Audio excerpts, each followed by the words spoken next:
सबसे अच्छे बच्चे आप, बहुत बहुत धन्यवाद है आप लोगों का। आपके गुरुजन भी अच्छे हैं और आप भी अच्छे हैं। थोड़ी सी कमी है बीच में छोड़ करके आप, क्योंकि गुरुजनों को बोलने की जरूरत नहीं पड़नी चाहिए। जैसे मैं 71 साल का हूँ, 50 साल के बाद मुझे गुरु मिले। जब मैं हरिद्वार जाता हूँ, मैं कई बार चले गया, 4 डिप्लोमे मेरे पास पतंजलि उपपीठ के। जब हम वहां जाते हैं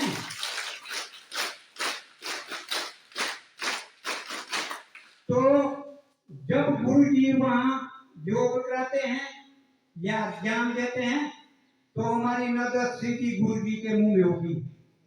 आपस में हम कोई भी बातचीत नहीं करते, कोई जितने वहां इस समय अभी जनवरी में हम लगभग 50,000 आदमी कार्यकर्ता सिर्फ पूरे भारत के, परंतु बातचीत कोई नहीं करता बीच में। जब योग कराते हैं, आसन प्राणायाम ध्यान कराते हैं तो गुरु जी के मुंह में देखना है। जैसे ये गुरु जी आपको पढ़ाते हैं तो सीधी नजर होनी चाहिए, सीख पाएंगे तभी। मैं तभी सीख पाया, ऐसे जो ज्यादा उम्र में ना योग नहीं सीख पाता है, कोई भी कार्य नहीं कर पाता है। तो यदि गुरु के चरण में, गुरु के मुख में अगर हम ध्यान रखेंगे तभी हम सीख पाएंगे, तभी हम पढ़ सकेंगे, तभी हम लोगों को सब कुछ करा सकते हैं, बता भी सकते हैं। तो मेरी प्रार्थना है सभी बच्चों से कि कल से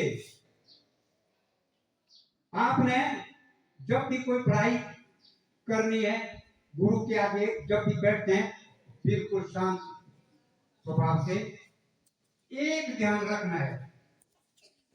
फिर क्यों होते हैं जो गुरु का बताया हुआ जो भी काम होता है उस पर ध्यान नहीं देते हैं।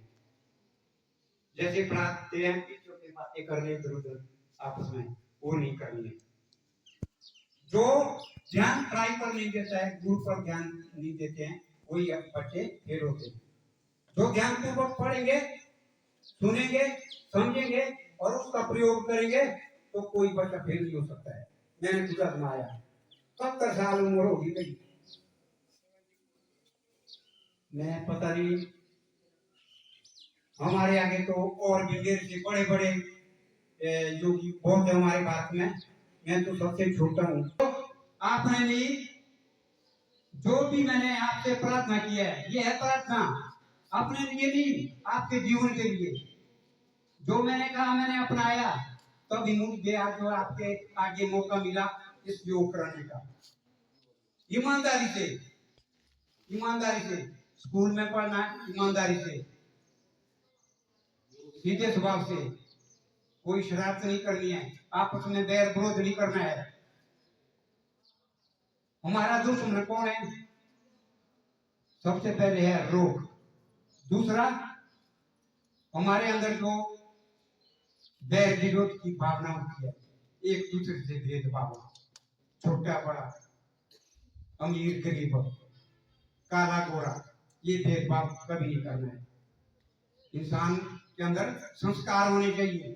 गोरा काला जैसे ही होता है, ये ईश्वर की दिया हुआ जीवन है, परंतु अपने अंदर गुण पैदा करने हैं।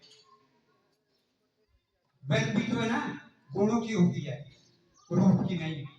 तो प्यारे बच्चों, अब धूप भी लगी होगी, आपने बहुत मेहनत की है, बहुत अच्छे ढंग से सुना समझा। चलो थोड़ी मतिया कमियां रह जाती है, परंतु कम नहीं होनी चाहिए। और आगे के लिए गुरु का जो भी आदेश होता है उसका पालन करना है, आप लोग कभी भी फेल नहीं होंगे, ये मेरा वचन है। तो अब समय भी हो गया, अब इस योग शिविर को समाप्त करते हैं। धन्यवाद। ओम